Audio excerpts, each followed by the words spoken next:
बालेश्वर संगरपुर बेलाभूमि माछ धरने को जाई निखोज हो जाइथिबा मत्स्यजीवी ट्रलर संधान मिला। पश्चिमबंग काकद्वीप निकट समुद्र ट्रलर को उद्धार करा जायछि।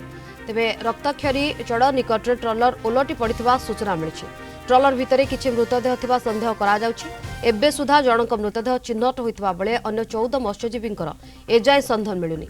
एने सूचना दैछन्ति भोगराई विधायक गौतम दास। 10 दिन तले गत 22 तारिख में शंकरपुर बेलाभूमि ट्रलर जोगे इलिसी माछ धरने को बाहरी 15 जन मत्स्यजीवी गभीर समुद्र में निखोज हो जाते। दीर्घ 10 दिन पर निखोज ट्रलर जयमा कालीर संधान मिली।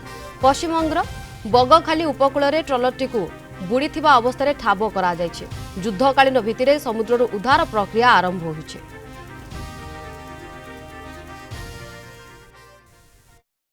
पश्चिम बंगर समुद्र ठारू कूल ठारू प्राय 80 किलोमीटर दूर रे गोटे बकखाली गोटे आइलैंड अच्छी से आइलैंड पाखरे गोटे रक्ताक्षरी चढ़ पाखरे ट्रलर टी ओलटी पड़िथिबार संधान गतकाली संध्यारे मिलिथिला। आज ताकू दुईटी ट्रलर टाणिकी कूल को आनिछंती एवं ट्रलर भितर किछि मृतदेह थिबा संदेह करा जाउछि। ट्रलर टी जयमा काली ट्रलर बोली कन्फर्म होइछि एवं सेतिरे 15 जन मत्स्यजीवी जो जाइतिले सेमानकर बाकी मत्स्यजीवी माने किभଳି अवस्था अच्छी कोठी अच्छी से संपर्क में मध्य संधान नौछंती।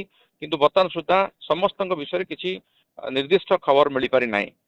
किंतु याकू नहीं गोटे शोकाकूल परिस्थिति सृष्टि होती। विशेषकर आम भोगराई नाचिंदा पंचायत जो उलुड़ा गाँव तीन भाई मत्स्यजीवी जाइतिले बोट्रे सेमानक स्थिति बा अवस्था बर्तमान केमिति अच्छी ताकू जानिबा पई समस्ते व्यग्रतार सहित अपेक्षा कर परिवार लोक मध्य शंकरपुर रे वर्तमान डेरा पकईछंती। सेमानक भितर भी गोटे आशंका सृष्टि होती।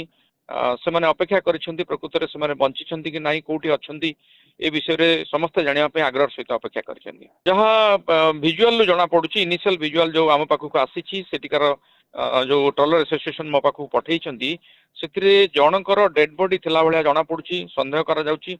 अंधार भितर टर्च मारिकी जो माने नाविक माने उद्धार करुछंती सेमाने मध्य कहउछंती जे गोटे डेड बॉडी ता भितर अछि। गोटे अछि कि एकाधिक डेड बॉडी रहिछि ताहा वर्तमान सुधा जना पड़ने किंतु आपातत जना पड़ुछि जे ता भितर किछि डेड बॉडी रहिछि। दीर्घ 8 दिन धरिकी घटना घटिलानी। रेस्क्यू ऑपरेशन पश्चिमबंग सरकार जो भाव करिछंती ताहा आदौ संतोषजनक नुहे। कोस्ट गार्ड को सेमाने मुतयन करथे बोली किछि दिन आगु कहउथे 2 दिन आगु किंतु कोस्ट गार्ड एमानकर संधान पाइला नहीं। ट्रलर एसोसिएशन रो बरंग एथिरे सहयोग थिला। पश्चिम बंगर जो विभिन्न ट्रलर एसोसिएशन अछि सेमानक जरिया रे खबर मिलला एवं सेमाने ही जाई बोट टी को उद्धार करछंती। पश्चिम बंग सरकार ए नै करी जति सीरियस हवा कथा हेई नांती बोली मु कहबी। एतदिन धरे निखोज थाका जयमा काली ट्रलारটিকে অবশেষে খুঁজে পাওয়া গেছে ডুবন্ত অবস্থায়। 24 পরগনার গোবর্ধনপুরের কাছে এই ট্রলারটি উদ্ধার হয়েছে। ট্রলারের মধ্যে উদ্ধারকারীরা জানিয়েছে রাজ্য সরকার নিরলস প্রচেষ্টা চালিয়েছে। প্রকৃতির কাছে আমরা সবাই যে কি ভীষণ রকমের নিরুপায় আর একবার প্রমাণিত হলো। শোক সন্তপ্ত পরিবারকে আমরা সমবেদনা জ্ঞাপন করছি। এখনো